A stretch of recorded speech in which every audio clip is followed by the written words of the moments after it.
Whyalla was built on the back of OneSteel steelworks. While its economic contribution was well recognised, environmental and social impacts from the pallet plant were starting to take its toll on the community, and before long, OneSteel's operations were under threat from regulators and legal action. This is the story of how a company changed its approach to the community to regain their social licence to operate.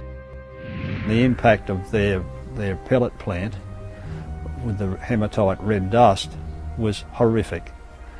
All the properties were being regularly coated from 1968 with red dust. There was a range of band-aid measures to try and reduce the dust loads, but the dust continued to fall. We were battling on under our own resources. The thing was becoming more confrontational as we went along. Very confrontational. Then we decided that, well, we need some help on this, so we went to the Environment Defender's office. OneSteel now faced regulatory restrictions on its production licence, and on top of this, the Whyalla Red Dust Action Group successfully launched legal action in the Environment, Resources and Development Court. With their backs to the wall, OneSteel eventually negotiated an indenture with the South Australian government to allow it to continue to operate in the short term. Despite this, OneSteel's future was uncertain. The EPA and the community were outraged. I decided that I was never going to give up until this thing was fixed. Because I didn't know what to do, to be honest. And that's where we got Catherine and Future Eye involved. They've got a choice about whether they want to keep on reacting or whether they want to move on to being sort of proactive.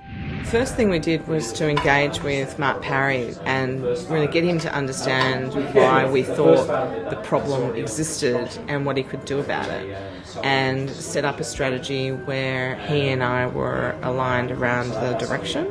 We made a clear decision that we would use Future Eye as the conduit between ourselves and stakeholders. Future Eye got involved, and it was just as well they did. We started this sort of relationship where we were cautiously optimistic but very wary of each other. This went on for a fair while, but we got more and more trusting of each other.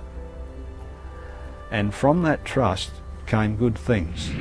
OneSteel's first steps towards changing their approach with the community coincided with the rollout of a technical solution to reduce the red dust called Project Magnet.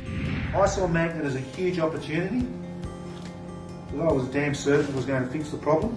But technical fixes are only part of the solution. You've got to listen to your stakeholders. And by that I mean really listen. Not go there and tell them what's going to change. Just listen. Try and understand.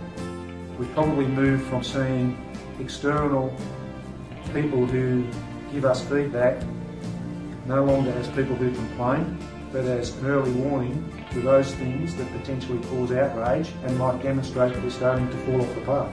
OneSteel seriously did look at what it is that they were doing and how it is that they were interacting with the community. OneSteel were becoming more reasonable. They were starting to see the community's point of view, and they were starting to see you can't really run a business properly if you've got the community that you're supporting offside. The more we used Future Eye, the more opportunities we saw, like working with the ECG, helping us with the community forum, being a conduit to the Red Dust Action Group when they didn't want to talk to us. OneSteel decided, and I think Future Eye put this process into plan with OneSteel, was that what they called their ESR, their Environmental and Social Responsibility Program.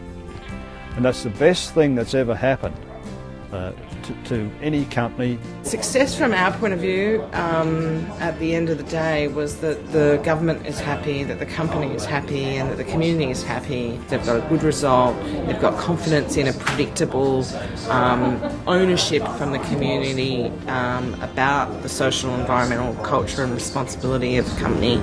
Everybody wins. And that's what you're after in these things. If you can get a win-win situation, you're a mile in front. The take-home message is that before decision-making processes commence, communities need to be involved, and they need to be involved in a way that is genuine. Mark Parry and Eddie Hughes shared their stories at a Future Eye business forum. Satisfied with what had been achieved with OneSteel, Ted Kittle did not attend. he disbanded the Whyalla Red Dust Action Group and retired from activism. Business, communities and government can learn a lot from the OneSteel story. You're dealing with something that takes a long time, but let's start the journey. Yeah. It's a great story. Let's start the journey.